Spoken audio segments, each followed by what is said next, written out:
牙齒流血，仲有啲口氣，好驚睇牙啊！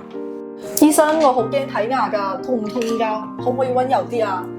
放心，我哋有辦法，今日會令你舒舒服服返屋企。我哋依家用嘅呢個瑞士 EMS 牙周治療方案，佢最大嘅好處咧就係溫柔。傳統洗牙可能會酸鼻感，但係 EMS 牙周治療嘅技術，佢可以將能量精準投放到牙石上邊，而對健康嘅牙齒冇咩刺激。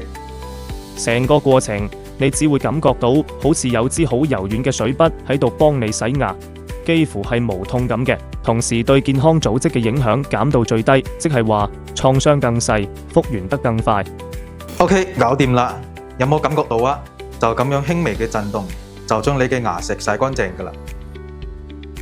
好似真係冇咩感覺喎，好神奇啊！真係一啲都唔痛喎，早知係咁，我都唔使驚咁耐啦。科技就係為咗解決恐懼睇牙嘅問題，維港校康嘅 EMS 牙周治療儀就係俾到我哋最大嘅信心。